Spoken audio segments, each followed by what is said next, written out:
hold on, I'm still thinking hard. Oh yeah, she's gonna get me back on this one. I come from a big Mexican family where I love all of my relatives. I have respect for so many of my relatives, but like it's the women holding the world together. And that's, I think I've had that example from a very early age of like watching the women in my family, and whether I had much of an early conception of feminism or not, I think seeing that was huge for me. Yeah. For me, it was my nana, my grandmother, my benefactress in every way. Her name is Frida Kuczynski, and sadly she died. But she was my person. I remember she lived through the Holocaust and had terrible things happen and came here later. And I'm first generation born here. And I remember once I said to her, I was about 14 years old, I said, Nana, I know terrible things happen. I know the world's really awful, but Nana, I really believe people are really still, I was very Anne Frank, and people deep down are really good, And she looked at me with the most genuine, sincere smile, delight. And she said, I'm so glad that you've lived the kind of life that allows you to believe that.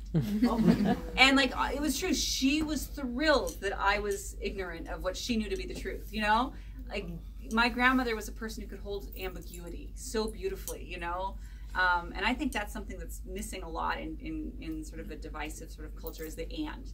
This can be true and that can be true. And my Nana gave me that gift of holding ambiguity.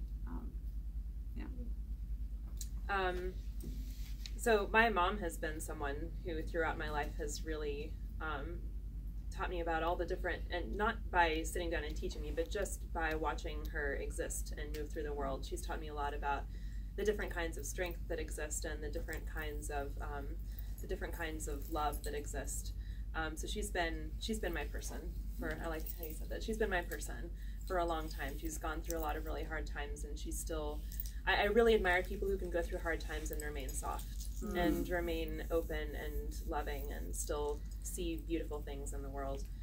And she is that for me. And also a lot of just the books that I consumed growing up, a lot of the protagonists in those books really imprinted upon me and made me the person I am today. And I think that they definitely, there are echoes of them in all of my own protagonists.